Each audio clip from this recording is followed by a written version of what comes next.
ہر انسان کے ساتھ شیطان۔ نبی اکرم صلی اللہ علیہ وسلم کی زوجہ محترمہ سیدہ عائشہ رضی اللہ عنہا بیان فرماتی ہے، رسول اللہ صلی اللہ علیہ وسلم ایک رات ان کے پاس سے باہر تشریف لے گئے۔ آپ فرماتی ہے، مجھے آپ پر غیرت آئی، آپ تشریف لائے تو آپ نے دیکھا جو کچھ میں کر رہی تھی۔ آپ نے پوچھا، عائشہ تجھے کیا ہوا ہے؟ کیا تو غیرت کھا رہی ہے؟ میں نے عرض کی، مجھے کون سی چیز آڑے آ سکتی ہے کہ میرے جیسی آپ جیسے پر غیرت نہ کھائے۔ رسول اللہ صلی اللہ علیہ وسلم نے فرمایا، کیا تیرے پاس تیرا شیطان آ گیا ہے؟ میں نے کہا، یا رسول اللہ کیا میرے ساتھ شیطان ہے؟ آپ نے فرمایا، ہاں۔ میں نے عرض کی، کیا ہر انسان کے ساتھ شیطان ہوتا ہے؟ آپ نے جواب دیا، جی ہاں۔ میں عرض پر داز ہوئی، یا رسول اللہ اور آپ کے ہمراہ بھی؟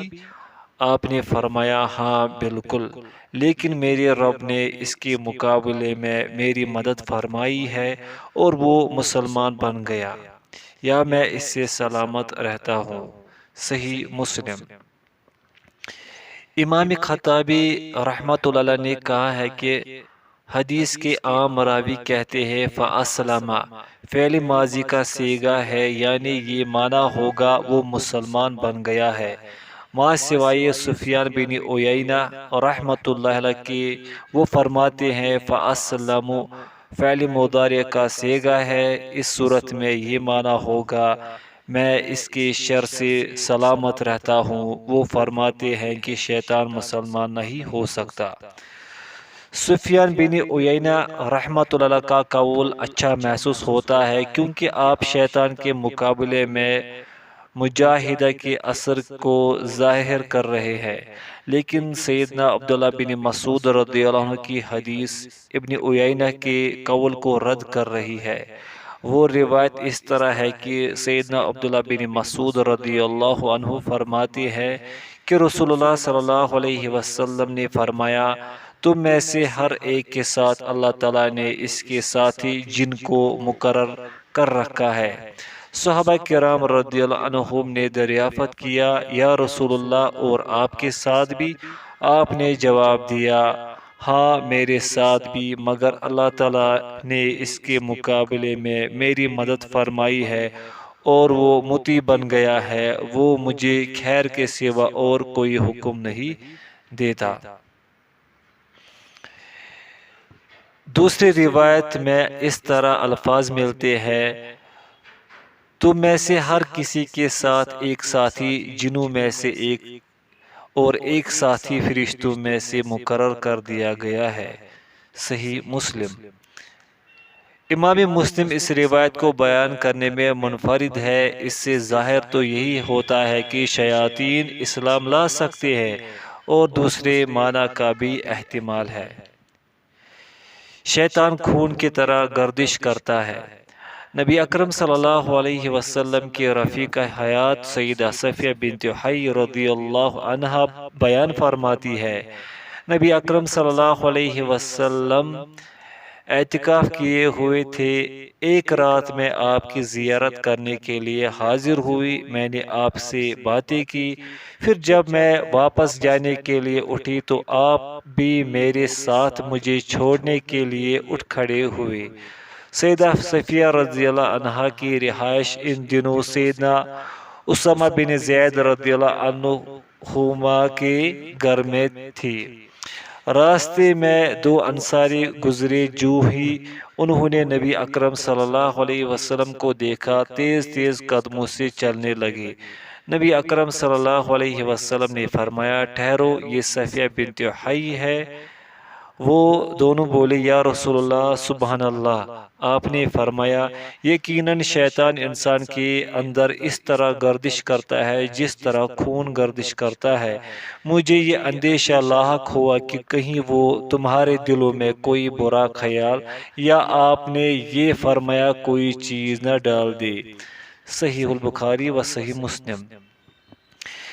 امام خطابی رحمۃ اللہ علیہ نے فرمایا ہے، اس حدیث سے معلوم ہوتا ہے کہ انسان کو ہر ناپسندیدہ امر سے جس سے دلوں میں خیالات فاسدہ پیدا ہونے کا ڈر ہو محتاط رہنا چاہیے، اور اسے شک و شبہ سے اظہار عبارت کرنے کے ساتھ ساتھ لوگوں سے عافیت و سلامتی طلب کرنی چاہیے۔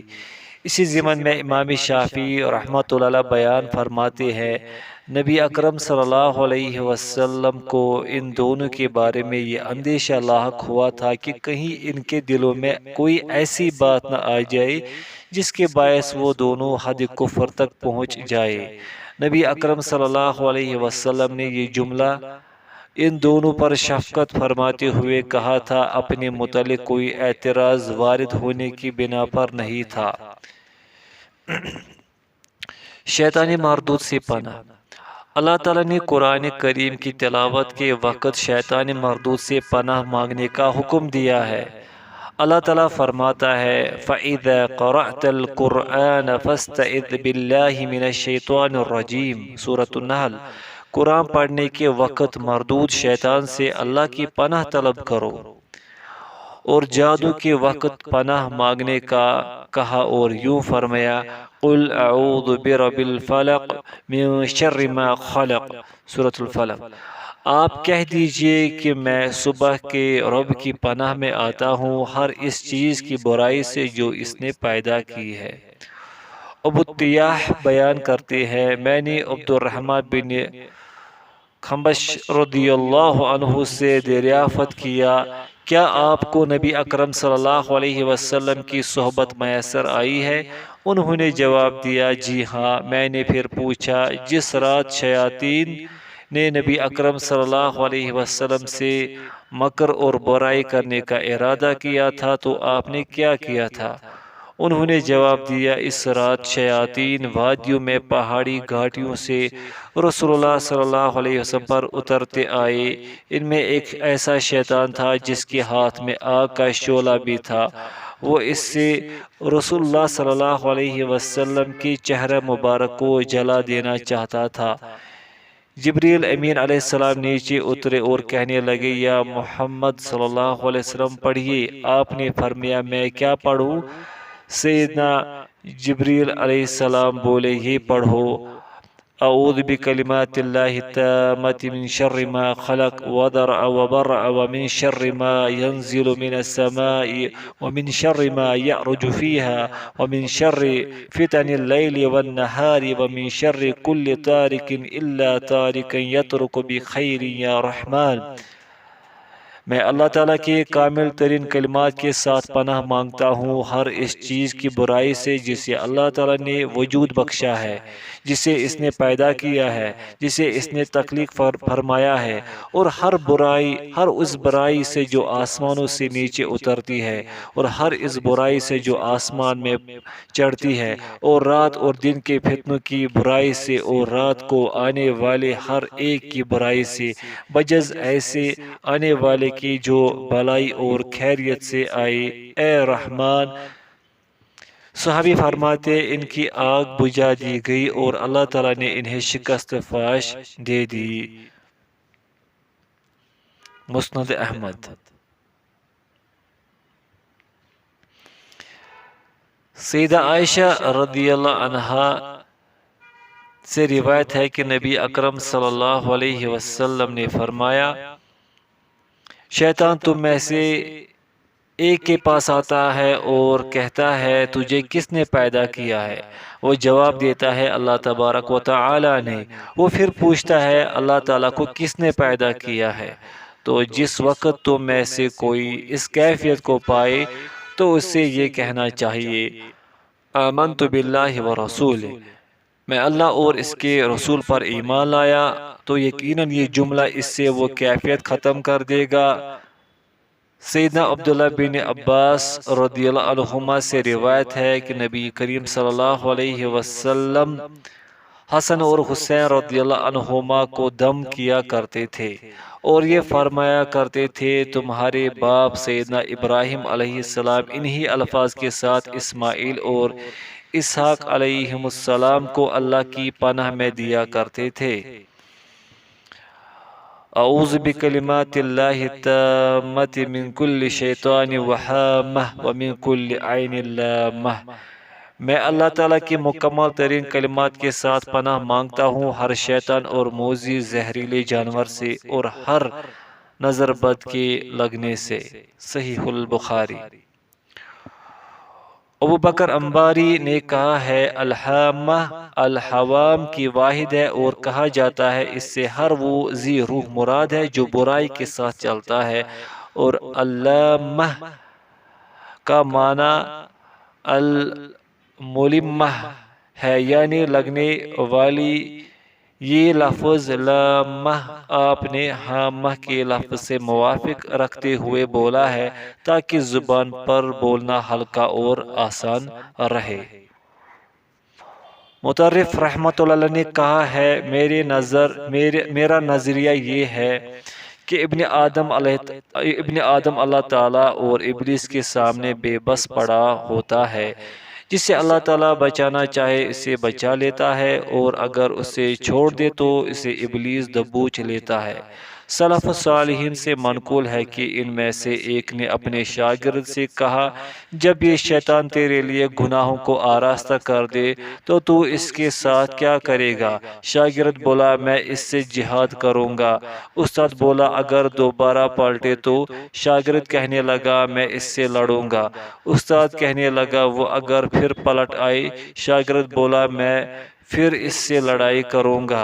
استاد بولا یہ تو لمبا طرز عمل ہے، ذرا بتا اگر تو بکریوں کے ریوڑ کے پاس سے گزرے تو اس ریوڑ کا رکھوالا کتا تجھ پر بھونکنے یا وہ تجھے گزرنے سے آڑے آئے تو تو کیا کرے گا؟ شاگرد بولا میں اس تکلیف و مشقت کو برداشت کروں گا اور اسے اپنی قوت و طاقت سے ہٹانے کی سعی کروں گا۔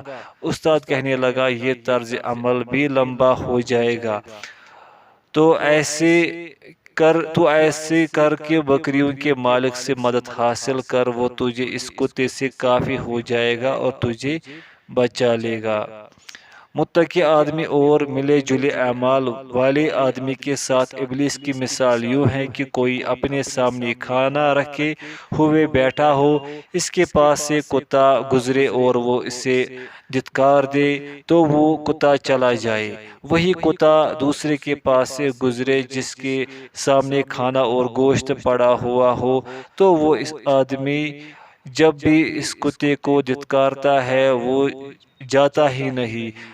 پہلی مثال متقی آدمی کی ہے جس کے پاس سے شیطان گزرتا ہے تو اس کا ذکر الہی کرنا ہی اسے دھتکارنے کے لیے کافی ہوتا ہے، اور دوسری مثال ملے جلے اعمال والے آدمی کی ہے کہ شیطان اس سے جدا ہی نہیں ہوتا کیونکہ اس سے رقابت ہوتی ہے۔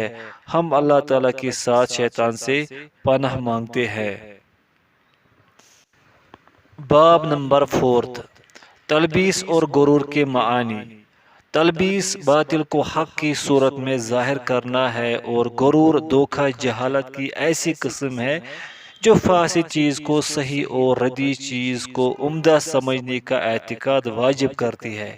اس کا سبب کسی شبہ کا وجود ہوتا ہے جو اسے لازم و واجب کر دیتا ہے، اور ابلیس لوگوں پر اپنے امکانی غلبے اور ان پر اپنی قدرت رکھنے کے بقدر دخل انداز ہوتا ہے۔ اس کا یہ غلبہ اور قدرت لوگوں کی بیداری و غفلت اور علم و جہالت کے تناسب سے کم اور زیادہ ہوتی رہتی ہے۔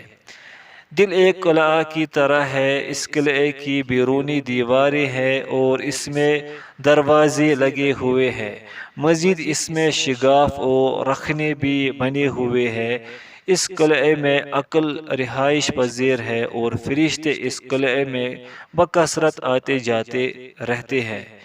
اس قلعے کے باہر ایک طرف ایک اور پناہ گاہ بھی موجود ہے، اس میں خواہش رہتی ہے۔ شیاطین اس پناہ گاہ میں بلا روک ٹوک آتے جاتے رہتے ہیں۔ اہل قلعہ اور اہل پناہ گاہ کے مابین لڑائی ہوتی رہتی ہے، اور شیاطین مسلسل قلعے کے گردا گرد قلعے کی محافظوں کی غفلت اور کسی شگاف کے ذریعے اندر داخل ہونے کی تلاش و فکر میں چکر لگاتے رہتے ہیں۔ لہذا قلعے کی محافظوں کو چاہیے کہ قلعے کے ان تمام دروازوں کی اور تمام شگافوں کی پوری نگہبانی اور حفاظت رکھے جن کی ذمہ داری ان کے سپرد کی گئی ہے، اور ایک لحظہ اور لمحہ کے لیے بھی پہرے داروں کو پہرے داری اور نگہبانی سے سستی نہیں کرنی چاہیے، کیونکہ دشمن کسی لمحے بھی سستی اور غفلت نہیں دکھا رہا۔ ایک آدمی نے حسن بصری رحمۃ اللہ علیہ سے دریافت کیا، کیا ابلیس بھی سوتا ہے؟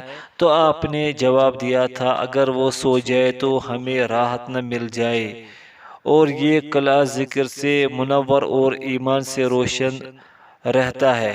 اس میں ایک ایسا پالش شدہ آئینہ نصب ہے جس میں ہر گزرنے والے کی تصویر بآسانی دیکھی جا سکتی ہے۔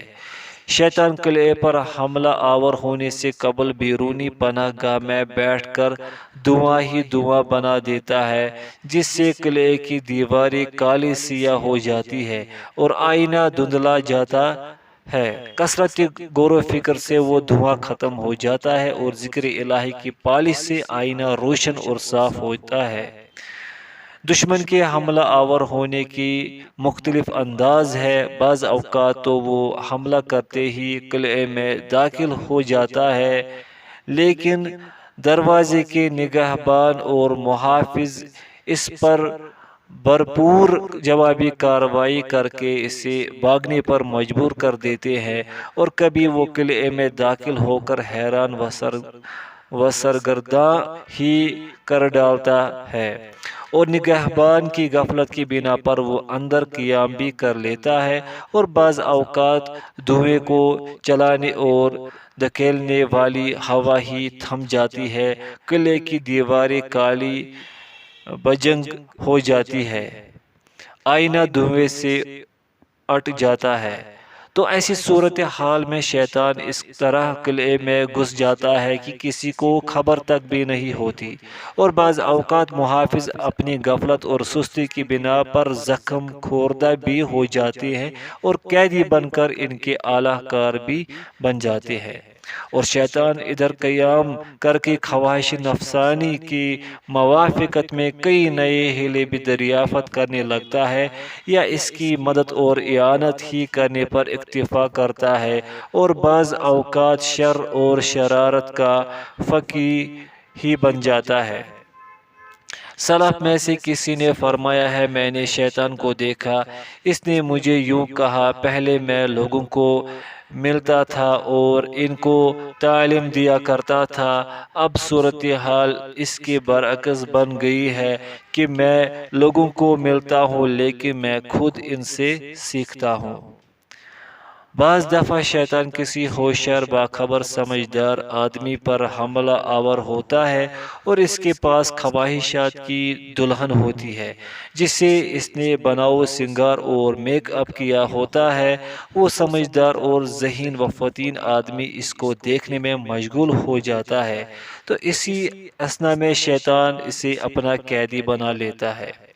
شیطان کا سب سے مضبوط فندہ جس سے وہ اسیروں اور قیدیوں کو مضبوطی سے باندھتا ہے وہ جہالت ہے۔ درمیانے درجے کا فندہ خواہش نفسانی اور اس کا کمزور ترین حربہ غفلت ہے۔ جب تک ایمان والے پر ایمان کی ذرہ رہتی ہے، دشمن کا کوئی تیر بھی کارگر نہیں ہوتا بلکہ نشانے پر لگتا ہی نہیں ہے۔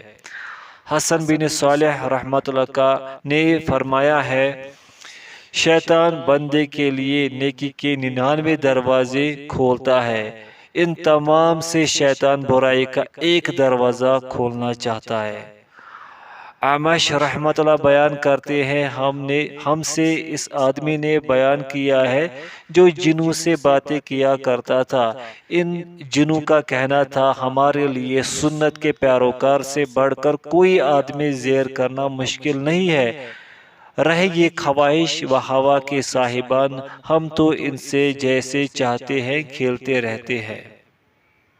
حاشا، چند مہینوں سے میں نے ایک کتابچہ تحریر کرنا شروع کیا ہوا ہے جس کا نام کفایت المطمئن بأحکام الجن ہے۔ اس میں نے وہ اہم ترین موضوعات و مسائل بیان کیے ہیں جنہیں ہم اثر قابل قدر اہل قلم بیان کرنے سے غافل رہے ہیں۔ اللہ تعالیٰ خیر و عافیت سے اسے پورا کرنے کی آسانی مہیا فرمائے۔ حاشیہ مکمل ہوا۔ باب نمبر 5، عقائد و مذاہب اور ابلیس۔ سوفسطائی، یہ لوگ سوفسطا نامی ایک آدمی کی جانب منسوب کیے جاتے ہیں۔ ان کا خیال ہے کہ تمام اشیاء کی کوئی حقیقت نہیں ہے، اور وہ تمام اشیاء جنہیں ہم بعید خیال کرتے ہیں ممکن ہے کہ وہی چیزیں ہوں جن کا ہم مشاہدہ کرتے ہیں، اور یہ بھی ممکن ہے کہ جیسا ہم دیکھ رہے ہو وہ اس طرح نہ ہو۔ علماء نے ان پر ان الفاظ میں اعتراض کیا ہے کہ کیا تمہاری اس بات کی بھی کوئی حقیقت ہے یا نہیں؟ اگر تم یہ کہو اس کی کوئی حقیقت نہیں ہے تو جب تم خود ہی اسے باطل مانتے ہو تو پھر کس طرح جائز ہو سکتا ہے کہ تم ایک ایسی بات کی طرف بلا رہے ہو جس کی کوئی حقیقت ہی نہیں ہے؟ گویا کہ تم خود اس بات کا اقرار کر رہے ہو کہ تمہارے قول اور تمہاری دعوت کو قبول کرنا جائز نہیں ہے، اور اگر تم یوں جواب دو کہ اس قول کی حقیقت ہے تو تم نے اپنے مذہب کو چھوڑ دیا۔ ابو محمد حسن بن موسیٰ نوبختی نے اپنی کتاب الآراء والدیانات میں اس مذہب کا تذکرہ کرتے ہوئے کہا ہے، میں نے بہت سے متکلمین کو دیکھا ہے جو ان لوگوں کے معاملے میں واضح غلطی کا ارتکاب کرتے ہیں، کیونکہ وہ ان سے بحث مباحث اور جدل و مناظرہ کرتے ہیں، ان کے مذہب کو رد کرنے کے لیے ان کے سامنے حجتیں اور دلائل بیان کرتے ہیں، حالانکہ وہ لوگ حقیقت کو تو مانتے ہی نہیں ہیں اور نہ ہی وہ مشاہدے کا اقرار کرتے ہیں۔ لہذا یہ لوگ ایسے آدمی سے گفتگو کرتے ہیں جو یہ کہتا ہے میں نہیں جانتا کہ کوئی مجھ سے گفتگو کر رہا ہے یا نہیں، تو ایسے شخص سے مناظرہ کس لیے کرتے ہیں جس کا گمان ہی یہ ہے کہ وہ نہیں جانتا کہ خود موجود ہے یا نہیں؟ وہ کیسے اس آدمی سے باتیں کرتے ہیں جو اس بات کا دعویٰ کرتا ہے کہ بولنا اور خاموش رہنا برابر ہے اور صحیح اور غیر صحیح برابر ہے؟ پھر انہوں نے مزید فرمایا، مناظرہ تو اس آدمی سے ہونا چاہیے جو کسی ضرورت کا اقرار کرے یا کسی بات کا اعتراف کرے، اس طرح اس کے اقرار کردہ ضروریات یا اعتراف شدہ بات کو بنیاد بنا کر ایسی بات کو اور ایسے نتیجے کو ثابت کیا جائے جس کا وہ انکاری ہو، کیونکہ جو آدمی کسی بات کو مانتا ہی نہیں ہے اس سے مناظرہ فضول اور بیکار ہے۔ ابو الوفا بن عقیل نے بھی اس قول کا ان الفاظ میں رد پیش کیا ہے۔ کچھ لوگوں نے یہ کہا ہے ہم ان لوگوں سے کس طرح گفتگو کریں، کیونکہ بحث و مناظرہ کرنے والے کا مقصود تو یہ ہوتا ہے کہ معقول بات کو محسوس کے قریب تر لے آئے اور سامنے موجود چیز سے دلیل لے اور پھر اس سے غائب چیز کو ثابت کرے اور اس پر دلیل قائم کرے، جبکہ یہ لوگ محسوسات کے تو قائل ہی نہیں ہے، تو ان سے گفتگو مناظرہ کس بنیاد پر کیا جائے؟ اور یہ بھی لکھا ہے یہ بات بے تدبیری اور بے ڈھنگی پر مبنی ہے، ان لوگوں کا مناسب حال علاج کرنا چاہیے، کیونکہ جو حالت ان کے درپیش ہے وہ وسوسے سے زیادہ نہیں ہے، لہذا ہمیں ان کا علاج و معالجہ کرتے ہوئے ان سے بڑھ کر بے تدبیری نہیں کرنی چاہیے، کیونکہ وہ ایسے لوگ ہیں جن کے مزاج کے ٹیڑھے پن نے انہیں حقیقت سے دور پھینک دیا ہے۔ ہماری اور ان کی مثال بس اس آدمی کی سی ہے جسے بھینگا لڑکا عطا ہو، عطا ہوا۔ وہ جب بھی چاند کو دیکھتا ہے اسے دو چاند نظر آتے۔ بالآخر اس سے اس بات پر پختہ یقین ہو گیا کہ آسمان میں چاند ہی دو ہے۔ اس کے باپ نے کہا چاند ایک ہی ہے، دراصل خرابی تیری آنکھ میں ہے، ذرا اپنی بھینگی آنکھ کو بند کر کے دیکھ۔ جب اس نے دیکھا تو بولا میں تو ایک چاند دیکھ رہا ہوں کیونکہ میں نے ایک آنکھ تو بند کی ہوئی ہے، اس لیے ایک چاند غائب ہو گیا ہے۔ اب اس کی اس بات سے دوسرا شبہ لاحق ہو گیا تھا۔ اس پر اس کے باپ نے کہا اگر بات ایسے ہی ہے جیسے تو نے بیان کی ہے پھر اپنی درست اور صحیح آنکھ کو بند کر کے دیکھ۔ چنانچہ اس نے ایسا کیا تو اسے دو چاند نظر آئے۔ اس طریقے سے اسے اپنے باپ کی بات کی صداقت و صحت پر یقین آ گیا۔ فلاسفہ نوبختی نے کہا ہے متجاہلوں یعنی مصنوعی جاہلوں کے ایک گروہ کا گمان ہے کہ اشیاء کی اپنی ذات میں کوئی ایک حقیقت نہیں ہے بلکہ ہر چیز کی حقیقت ہر قوم کے اپنے اعتقاد کے مطابق الگ الگ ہے۔ شہد کی مثال لے لو، صفراوی مزاج والا شہد کو کڑوا اور باقی دوسرے اسے میٹھا پاتے ہیں۔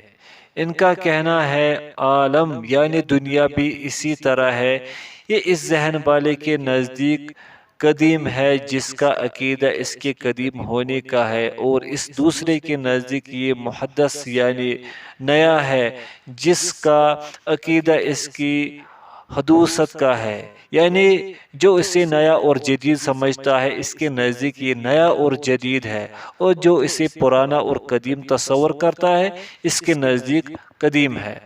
اسی طرح رنگ ہے، جو اسے جسم سمجھتا ہے اس کے نزدیک جسم ہے، اور جو اسے عرض خیال کرتا ہے اس کے نزدیک عرض ہے۔ حاشیہ فلاسفہ کے نزدیک جسم سے مراد ایسا مادی جوہر سے جو کسی حیز محیط شے میں ہو اور اس میں ثقل و اقتدار پایا جائے، اور بقول جرجانی ایسا جوہر جو ابعاد ثلاثہ طول، عرض اور عمق کو قبول کرے۔ عرض سے مراد ایسی چیز جو قائم بالغیر ہو اور اس کا اپنا وجود نہ ہو۔ القاموس الوحید۔ حاشیہ مکمل ہوا۔ یہ لوگ کہتے ہیں اگر اب ہم معتقدین کو بھی معدوم خیال کریں تو معاملہ معتقدین کے وجود پر موقوف ہوگا۔ یہ لوگ بھی سوفسطائیوں کی جنس میں سے ہے۔ جب ان سے دریافت کیا جاتا ہے کیا تمہارا قول صحیح ہے تو وہ جواب دیتے ہیں ہمارے نزدیک صحیح اور ہمارے مد مقابل کے نزدیک باطل ہے۔ ہم کہیں گے تمہارا اپنے قول کو صحیح قرار دینے کا دعویٰ مردود ہے، اور تمہارا یہ اقرار کرنا کہ تمہارا مذہب تمہارے مد مقابل کے نزدیک باطل ہے تمہارے خلاف دلیل ہے، اور جو اپنے قول کے ایک وجہ سے باطل ہونے کی خود شہادت دے اس نے تو خود اپنے مد مقابل کو مواد فراہم کر دیا جس سے وہ اس کے مذہب کی خرابی کو واضح طور پر بیان کر سکتا ہے۔ اور ان سے کہی جانے والی باتوں میں سے یہ بات بھی ہے کیا تم مشاہدے کے لیے حقیقت کو ثابت کرتے ہو؟ اگر تو وہ جواب دے نہیں تو وہ پہلو سے ہی جا ملے، اور اگر یوں کہے اس کی حقیقت اعتقاد کے حساب سے ہے تو انہوں نے اس سے حقیقت کا بذات انکار ہی کر دیا۔ تو ان کے ساتھ گفتگو کرنا پہلے لوگوں کے ساتھ گفتگو کرنے جیسا ہی ہو گیا۔ نوبختی نے کہا ہے ان لوگوں میں کچھ ایسے بھی ہیں جو یہ کہتے ہیں یقیناً عالم پگھلاؤ اور بہاؤ میں ہے۔ وہ کہتے ہیں اشیاء میں دائمی اور مسلسل تغیر کی وجہ سے انسان کے لیے ناممکن ہے کہ ایک ہی چیز میں دو بار غور و فکر کرے۔ تو انہیں جواب یوں دیا جائے گا، یہ کیسے معلوم ہوا جبکہ تم نے اس حقیقت کا ہی انکار کر رکھا ہے جو علم کو واجب کرتی ہے، اور یہ بھی تو ممکن ہے کہ جو تم میں سے کوئی آدمی ابھی جواب دے رہا ہے وہ اس کے علاوہ ہو جو اس نے پہلے گفتگو کی ہو۔ دہریہ، ابلیس نے خلق کثیر کو اس وہم میں مبتلا کر دیا ہے کہ کوئی الہ نہیں، یعنی کوئی بنانے والا نہیں ہے، اور یہ سب کی سب اشیاء بغیر کسی بنانے والے کے بن گئی ہے۔ ان لوگوں نے جب صانع کا اپنے حس سے ادراک نہیں کیا اور انہوں نے اس کی معرفت حاصل کرنے کے لیے عقل کو بھی استعمال نہیں کیا تو انہوں نے اس کا انکار ہی کر دیا۔ کیا کوئی صاحب عقل صانع کے وجود میں شک کر سکتا ہے؟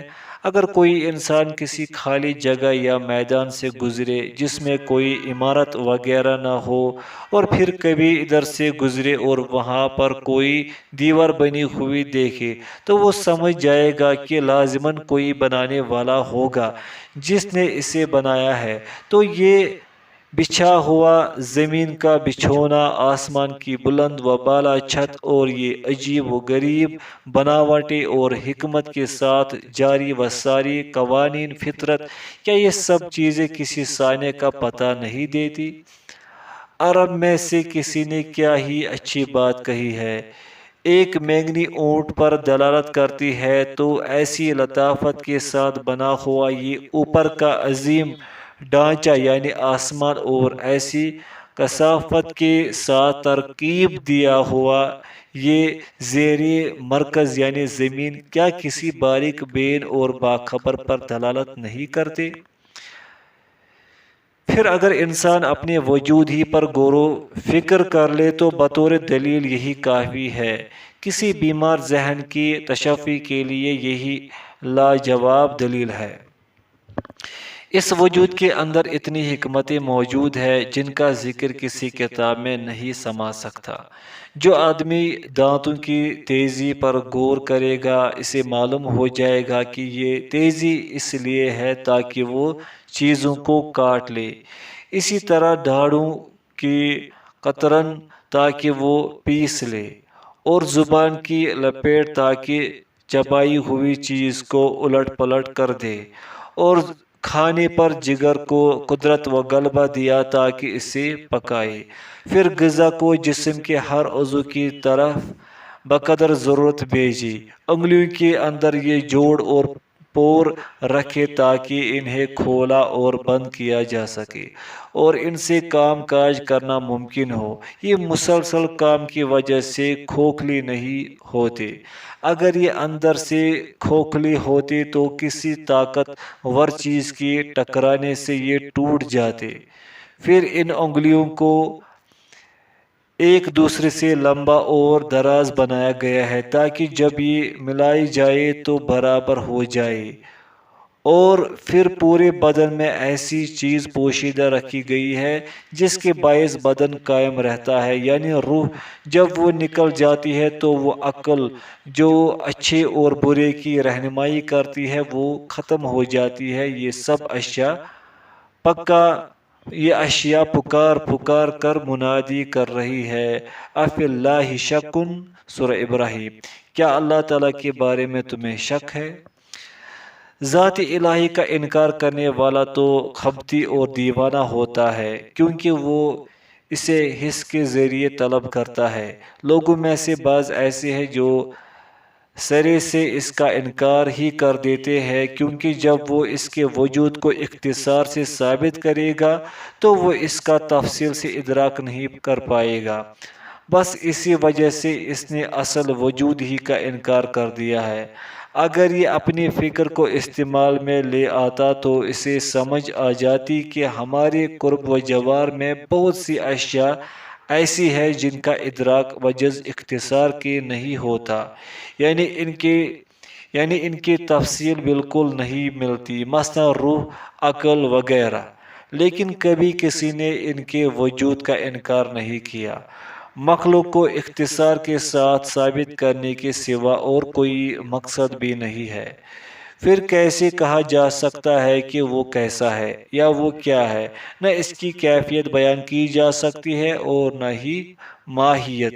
اس کے وجود پر قطعی اور یقینی دلائل میں سے عالم کا حادث ہونا بھی ہے، اس دلیل سے کہ یہ حوادث سے خالی نہیں ہے، اور ہر وہ چیز جو حوادث سے خالی نہ ہو وہ حادث ہوتی ہے، اور اس حادث کے حدوث کے لیے کوئی مسبب تو ضرور ہونا چاہیے، بس وہی خالق اللہ سبحانہ و تعالی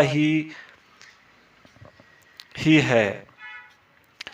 ملحدین کا ہمارے اس قول پر کہ ہر بنی ہوئی چیز کے لیے کسی نہ کسی بنانے والے کا ہونا لازمی ہے، بڑی ڈٹائی کے ساتھ یہ اعتراض ہے کہ تم اس معاملے میں ایک دلیل کے ساتھ چمٹے ہوئے ہو، اور اس دلیل کے ساتھ ہم تمہارا مقدمہ پیش کرتے ہیں۔ وہ کہتے ہیں جس طرح کسی صنعت کے لیے کسی نہ کسی صانع کا ہونا لازمی ہے، بالکل اسی طرح صانع کی بنی ہوئی صورت کے لیے کسی نہ کسی مواد کا ہونا بھی لازمی ہے جس سے صورت معرضی وجود میں آتی ہے، مثلا دروازے کی صورت کے لیے لکڑی اور کلہاڑی کی صورت کے لیے لوہا۔ وہ کہتے ہیں تمہاری یہ دلیل جس سے تم صانع کے وجود کو ثابت کرتے ہو، عالم کے قدیم ہونے کو واجب قرار دیتی ہے۔ تو جواب یہ ہے ہمیں مادے خام مال کی بھی حاجت و ضرورت نہیں ہے، بلکہ ہم یوں کہیں گے صانع نے اشیاء کو خود ہی ایجاد کر لیا ہے، کیونکہ ہم اچھی طرح جانتے ہیں کہ جسم میں صورتیں اور شکلیں بدلتی رہتی ہے، جس طرح کی وزن اٹھانے والی چرخی ہے، ان کے لیے مادے کی ضرورت نہیں، حالانکہ کسی نے تو ان صورتوں کو ایجاد کیا ہے اور ان کے لیے کوئی نہ کوئی مصور تو ضرور ہوگا۔ ہم نے تمہیں ایسی صورت دکھا دی ہے جو ایک چیز ہے اور یہ کسی چیز سے نہیں بنی، اور تم ہمیں کوئی ایسی چیز نہیں دکھا سکتے کہ کوئی چیز صانع کے بغیر وجود میں آئی ہو، یہ تمہارے بس میں ہی نہیں ہے۔ طبیعیات پرست۔ حاشیہ: یہ وہ لوگ ہیں جو اس بات کا عقیدہ رکھتے ہیں کہ ساری مخلوق بلکہ تمام اشیاء کی اصل یہ چار چیزیں ہیں: مٹی، پانی، آگ اور ہوا۔ حاشیہ مکمل ہوا۔ جب ابلیس نے دیکھا کہ صانع کے انکار پر اس کی موافقت بہت کم ہے، کیونکہ عقل اس بات پر شہادت دے رہی ہے کہ اتنی حسین اور خوبصورت مخلوق کے لیے کوئی حسین و جمیل خالق لازمی ہونا چاہیے، اتنی بہترین کاریگری کے لیے کوئی انتہائی ماہر کاریگر بھی یقیناً ہونا چاہیے۔ ابلیس نے پھر یہ کہا کہ جو بھی چیز معرض وجود میں آتی ہے وہ صرف چار طباعی کے باہمی اجتماع سے وجود میں آتی ہے۔ یہ اس بات کی دلیل ہے کہ یہی چار طباع ہی قوت فاعلی ہے۔ اس کا جواب ہم یوں دیں گے ان طباع کا اجتماع ان چیزوں کے وجود پر تو دلیل ہے، لیکن ان کے فعل پر دلیل نہیں ہے۔ پھر یہ بات بھی ثابت شدہ ہے کہ یہ چاروں طباع اجتماع کے بغیر اور باہم ملے بغیر کچھ نہیں کر سکتے، اور باہم امتزاج کے بعد نتیجہ ان کی اپنی طبیعت کے برخلاف اور برعکس ہوتا ہے، تو یہ اس امر کی دلیل ہوئی کہ وہ فاعل نہیں بلکہ مفعول ہے۔ اس طرح انہوں نے تسلیم کر لیا ہے کہ یہ اشیاء اپنی ذات کے اعتبار سے زندہ ہے، نہ عالم اور نہ ہی قادر، اور یہ بات تو معلوم ہے کہ کائنات کے نظم و نسق پر مبنی نظام صرف کسی حکیم و علیم ہستی ہی کی کنٹرول میں ہے، لہذا جو خود عالم و قادر نہیں وہ نظام کیسے چلا سکتے ہیں؟ منکرین بعث۔ ابلیس نے اب ایک خلق کثیر کو باطل حق کے روپ میں دکھایا ہے، اور انہوں نے مر کر دوبارہ اٹھنے ہی کا انکار کر دیا ہے۔ انہوں نے بوسیدہ ہو جانے کے بعد دوبارہ اسی حالت میں لوٹ آنے کو ناممکن سمجھ لیا ہے۔ ابلیس نے ان کے سامنے دو شبہے رکھے ہیں: مادہ کی کمزوری اور ضعف، زمین کی گہرائیوں میں متفرق اجزاء کا ملنا۔ وہ کہتے ہیں ایک حیوان دوسرے حیوان کو کھا جاتا ہے تو اس کا اعادہ کس طرح ہو سکتا ہے؟ اللہ تعالیٰ نے ان کا شبہ قرآن مجید میں بیان کیا ہے۔ پہلے شبہے کے متعلق فرمان الہی ہے: اَیَعِدُکُمْ أَنَّکُمْ اِذَا مِتُّمْ وَکُنْتُمْ تُرَابًا وَعِظَامًا أَنَّکُمْ مُخْرَجُونَ ہیہات ہیہات لما توعدون۔ سورۃ المؤمنون۔ کیا یہ تمہیں اس بات سے دھمکاتا ہے کہ جب تم مر کر صرف خاک اور ہڈی رہ جاؤ گے تو تم پھر زندہ کیے جاؤ گے؟ نہیں نہیں، دور اور بہت دور ہے وہ جس کا تم سے وعدہ کیا جاتا ہو۔ اور دوسرے شبہے کے متعلق یوں فرمایا: اَإِذَا ضَلَلْنَا فِي الْأَرْضِ أَإِنَّا لَفِي خَلْقٍ جَدِيدٍ۔ سورہ السجدہ۔ کیا جب ہم زمین میں کھوئے جائیں گے کیا پھر نئی پیدائش میں آ جائیں گے؟ اکثر اہل جاہلیت کا یہی مذہب تھا۔ ان میں سے ایک کہنے والے نے یوں کہا ہے: رسول ہمیں خبریں دیتا ہے کہ عنقریب ہم زندہ ہوں گے۔ مٹی میں گمنام افراد اور ان کی کھوپڑیوں کی زندگی کس طرح ممکن ہے؟ ابوالعلا معری نے یوں کہا ہے: ترجمہ: زندگی، پھر موت اور پھر دوبارہ اٹھنا۔ اے ام عمر، عمر کی ماں، یہ تو دیوانگی کی باتیں ہیں۔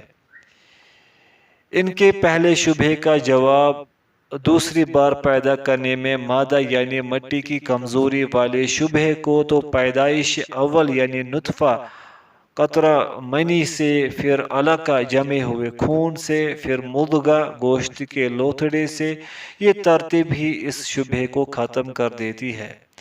پھر تمام آدمیوں کی اصل یعنی سیدنا آدم علیہ السلام تو مٹی سے ہے۔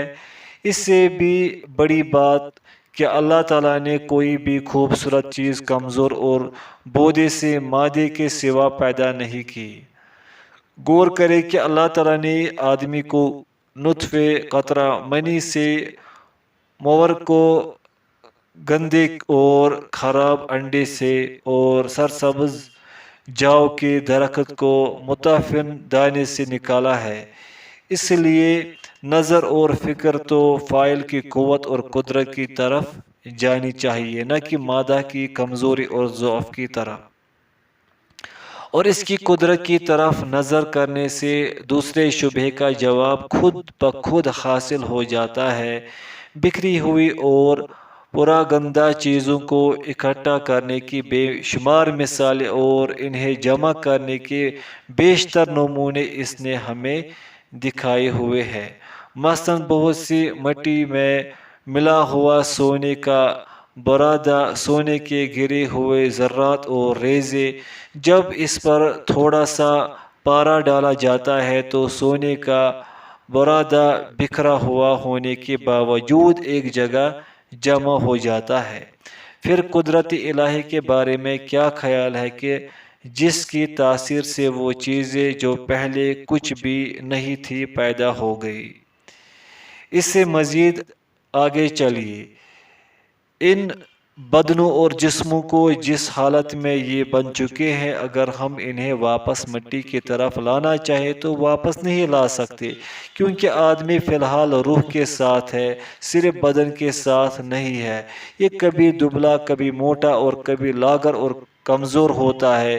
اسی طرح پہلے چھوٹا ہوتا ہے، پھر آہستہ آہستہ بڑا ہوتا ہے، وغیرہ وغیرہ۔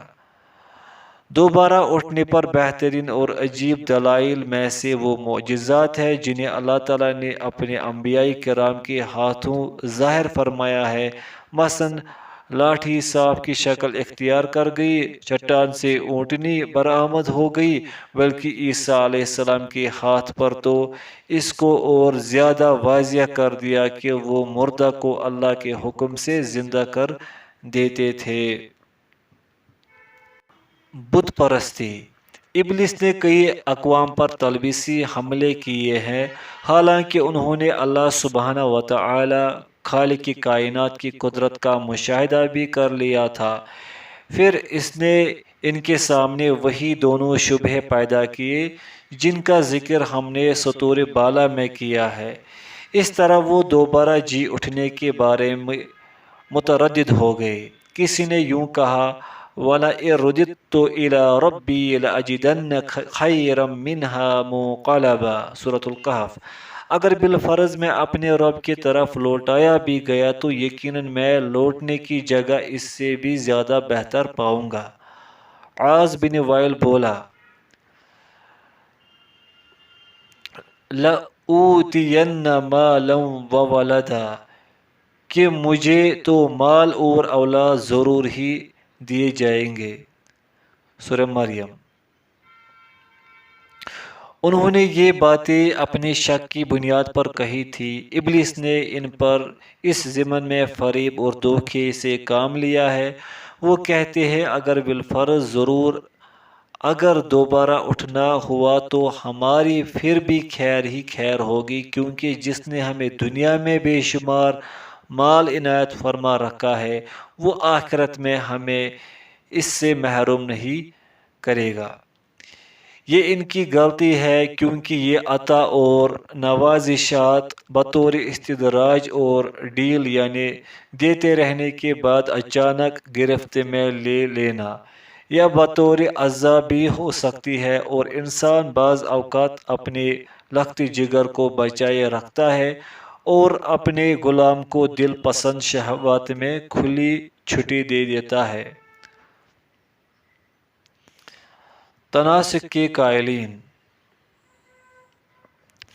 ابلیس نے کئی لوگوں پر اس طرح تلبیسی حملے کیے ہیں کہ انہوں نے تناسخ یعنی روحوں کے ایک جسم سے نکل کر دوسرے جسم میں ظاہر ہونے کا دعویٰ کر دیا ہے۔ ان کا کہنا ہے کہ اہل خیر کی روحیں جب نکلتی ہے تو بہتر بدنوں میں داخل ہو جاتی ہے اور انہیں راحت اور سکون ملتا ہے، اور اہل شر کی روحیں جب نکلتی ہے تو شریر بدنوں میں داخل ہو جاتی ہے اور انہیں مشقتیں برداشت کرنا پڑتی ہے۔ یہ مذہب فرعون موسیٰ کے زمانے میں ظاہر ہوا تھا۔ ابوالقاسم بلخی نے ذکر کیا ہے کہ تناسخ کے قائلین نے جب بچوں، درندوں اور جانوروں کی تکلیف کو دیکھا تو ان کو یہ ناممکن اور محال نظر آیا کہ ان کی تکالیف کے ساتھ کسی دوسرے کا امتحان مقصود نہ ہو، یا کسی اور کو بدلہ دینا منظور ہو، یا اس لیے تکلیف دے رہا ہو کہ وہ اس کے قبضے میں ہے۔ لہذا ان کے نزدیک یہی درست اور صحیح ہوا کہ یہ تکلیف ان سابقہ گناہوں کے سبب ہی ہے جو ان کی گزشتہ حالات میں ہوئے تھے۔ ان چال بازیوں اور فریب کاریوں پر نظر ڈالے جنہیں ابلیس نے ان کے لیے ترتیب دیا ہوا ہے، جو کسی دلیل سے سہارا نہیں لیتا۔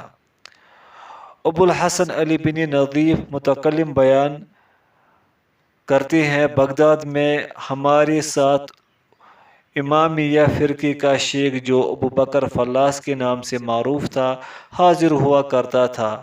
اس نے ہمیں ایسے آدمی کے متعلق بات بیان کی جو اہل تشیع کے نسبت سے مشہور تھا۔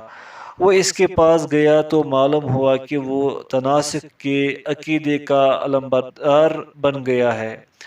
ابوبکر فلاس کہتے ہیں، میں نے اسے اس حال میں پایا کہ اس کے سامنے ایک کالی بلی تھی، وہ اسے ہاتھ پھیر رہا تھا اور اس کی آنکھوں کے درمیان کھجلی کیے جا رہا تھا۔ میں نے بلی کو دیکھا کہ وہ آنسو بہا رہی تھی جیسے کہ بلیوں کی عادت ہوتی ہے۔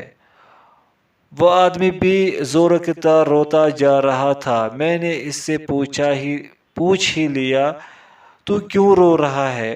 وہ بولا، تیری بربادی ہو، کیا آپ اس بلی کو روتے ہوئے نہیں دیکھ رہے جو ہی میں ہاتھ پھیرتا ہوں یہ روتی ہے، یہ بلا شک میری ماں ہے اور یہ صرف مجھ پر حسرت اور افسوس کے باعث اشک بہا رہی ہے۔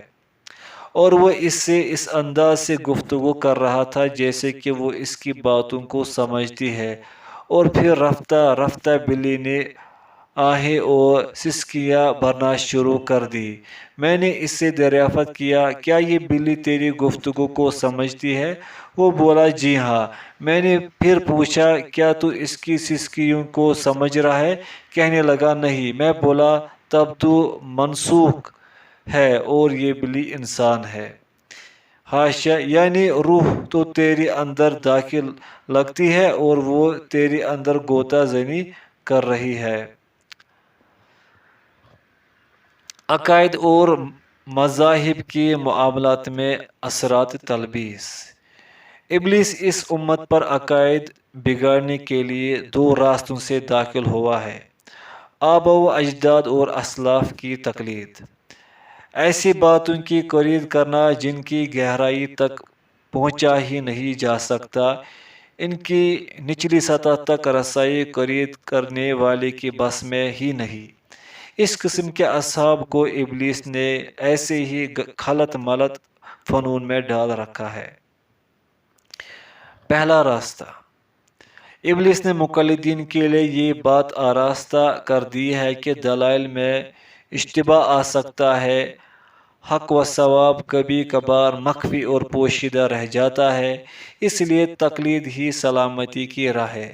اس سوچ کی وجہ سے بہت زیادہ خلقت گمراہ ہو گئی ہے اور اسی سے عوام الناس کی ہلاکت اور تباہی ہے۔ یہود و نصارہ بھی اپنے آبا و اجداد اور اپنے علماء کی اندھی تقلید کے باعث ہی گمراہ ہوئے تھے، اور بالکل اسی طرح اہل جاہلیت بھی۔ یہ بات اچھی طرح ذہن نشین کر لیں کہ جس سبب سے انہوں نے تقلید اختیار کی ہے، اس سبب اور علت سے اس کی مذمت بھی بیان ہو رہی ہے، کیونکہ جب دلائل میں شبہ آ سکتا ہے اور حق و ثواب مخفی رہ سکتا ہے، تو اسی سے ثابت ہوا کہ تقلید کو چھوڑنا ہی واجب اور لازم ہے تاکہ آدمی کو گمراہی میں نہ ڈال دے۔ اللہ سبحانہ و تعالی نے آبا و اجداد اور بڑے بزرگوں کی تقلید اختیار کرنے والوں کے موقف کی تردید فرمائی ہے۔ فرمان الہی ہے۔ ترجمہ سورہ الزخرف: نہیں نہیں، بلکہ یہ تو کہتے ہیں کہ ہم نے اپنے باپ دادوں کو ایک مذہب پر پایا ہے اور ہم انہی کے قدموں پر راہ یافتہ ہے۔ اس طرح آپ سے پہلے بھی ہم نے جس بستی میں کوئی ڈرانے والا بھیجا، وہاں کے آسودہ حال لوگوں نے یہی جواب دیا کہ ہم نے اپنے باپ دادوں کو ایک راہ پر اور ایک دین پر پایا اور ہم تو انہی کے نقش قدم کی پیروی کرنے والے ہیں۔ نبی نے کہا، اگرچہ میں اس سے بہت زیادہ مقصود تک پہنچانے والا طریقہ لے کر آیا ہوں جس پر تم نے اپنے باپ دادوں کو پایا۔ اس کا معنی یہ ہے، کیا پھر بھی انہی کی پیروی اختیار کیے رہو گے؟ اللہ تعالیٰ نے مزید یوں فرمایا، إِنَّهُمْ أَلْفَوْا آبَاءَهُمْ ضَالِّينَ فَهُمْ عَلَىٰ آثَارِهِمْ يُهْرَعُونَ۔ سورہ الصافات۔ یقین مانو کہ انہوں نے اپنے باپ دادوں کو بہکا ہوا پایا اور یہ انہی کے نشان قدم پر دوڑے بھاگے چلتے رہے۔ مقلد کو اپنی تقلیدی بات میں اعتماد و وثوق نہیں ہوتا اور تقلید میں عقل کا کوئی فائدہ نہیں رہتا، کیونکہ عقل تو صرف غور و فکر اور تأمل و تدبر کرنے کے لیے پیدا کی گئی ہے۔ اس آدمی کی کتنی بڑی برائی اور قباحت ہے جسے روشنی حاصل کرنے کے لیے کوئی شمع دی جائے اور وہ اسے بجھا دے اور اندھیرے ہی میں چلتا رہے۔ دراصل بات یہ ہے کہ مذاہب کے پیروکاروں کے دلوں میں کسی شخص کی عظمت جاگزیں ہوتی ہے اور پھر اس کی کہی ہوئی بات کا بلا سوچے سمجھے اتباع کرنے لگتے ہیں، اور یہ طرز عمل عین گمراہی ہے، کیونکہ نظر تو صرف بات اور قول پر ہونی چاہیے، نہ کہ قائل اور بات کہنے والے کی طرف۔ جیسے کہ سیدنا علی رضی اللہ عنہ نے حارث بن حوت سے فرمایا تھا جب انہوں نے آپ سے یہ بات دریافت کی تھی، آپ کا کیا گمان ہے؟ ہم طلحہ اور زبیر رضی اللہ عنہما کو باطل پر گمان کرتے ہیں۔ آپ نے حارث کو مخاطب کرتے ہوئے یہ فرمایا تھا، اے حارث، تم پر یہ معاملہ واضح نہیں رہا، کیونکہ حق مردوں کے ساتھ نہیں پہچانا جاتا، بلکہ اگر تو حق کو پہچان لے تو اہل حق کو خود بخود پہچان لے گا۔ امام احمد بن حنبل رحمۃ اللہ فرمایا کرتے تھے، آدمی کے کم علم ہونے کی دلیل ہے کہ وہ اپنے اعتقادی معاملے میں کسی آدمی کی تقلید اختیار کرے۔ دوسرا راستہ، جب ابلیس نے ان غبی اور کن ذہن لوگوں پر قابو پا لیا اور انہیں تقلید کے جنجال میں الجھا اور پھنسا دیا تو پھر انہیں چوپایوں کی طرح ہانکنے لگا۔ پھر اس نے کچھ لوگوں کو اہل عقل و فکر دیکھا تو ان پر اتنا قابو پا لیا جتنا اس کے بس میں تھا اور انہیں برائی کی طرف لے گیا۔ وہ اس طرح کہ ان میں سے کچھ لوگوں نے تقلید پر جمود اختیار کرنے کو برا سمجھا اور شیطان نے انہیں غور و فکر کرنے کا حکم دیا۔ پھر ان تمام لوگوں کو اپنی فنکاری سے ضلالت کی گہرائیوں تک لے گیا، اور ان میں سے کچھ لوگوں کو اس نے یہ سمجھایا کہ شریعت کے ظاہری احکامات پر عمل پیرا رہنا کمزوری ہے۔ اس طرح وہ انہیں فلاسفہ کے مذہب کی طرف کھینچ کر لے گیا اور اس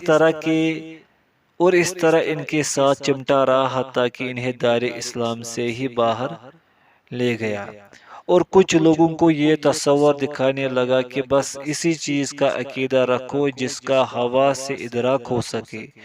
ایسے لوگوں سے دریافت کیا جائے، کیا تم نے اپنے قول اور موقف کی صحت کو حواس کے ذریعے ہی جانا ہے؟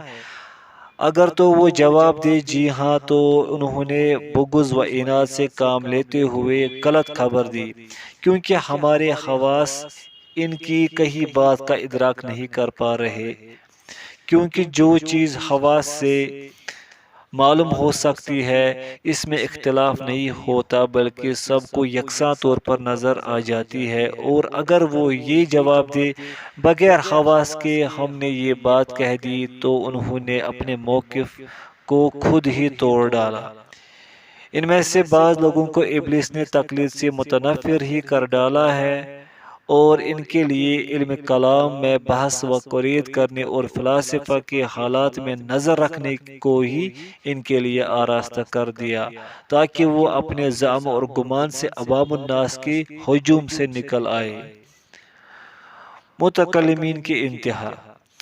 متکلمین کے احوال مختلف انداز کے ہیں۔ علم کلام نے ان کی اکثریت کو شکوک و شبہات میں مبتلا کر دیا ہے، حتیٰ کہ ان میں سے بعض کو الحاد تک پہنچا دیا ہے۔ اس امت کے قدیم فقہائے اعظام علم کلام سے اس لیے خاموش نہیں رہے کہ وہ عاجز و قاصر تھے، بلکہ ان کا یہ یقین تھا کہ یہ علم کلام شدید پیاس کو ختم نہیں کر سکتا، بلکہ یہ تو تندرست اور صحیح شخص کو الٹا بیمار اور علیل بنا دیتا ہے۔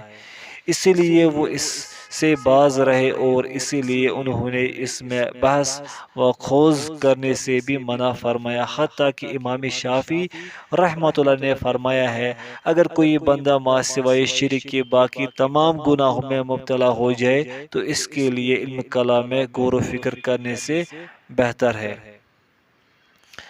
اور فرماتے ہیں، جب تو کسی آدمی کے متعلق سنے کہ وہ یوں کہہ رہا ہے، اسم وہی مسمى ہے یا مسمى کے علاوہ کچھ اور ہے، تو آپ گواہی دے کہ یہ شخص اہل کلام میں سے ہے، اس کا کوئی دین نہیں ہے۔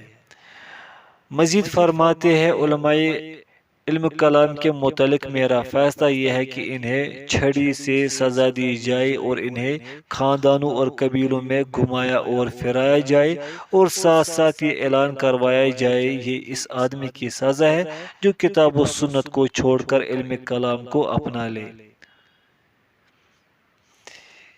امام احمد بن حنبل رحمۃ اللہ نے فرمایا صاحب کلام کبھی بھی فلاح نہیں پا سکتا اور علماء حق زندیق بے دین ہے۔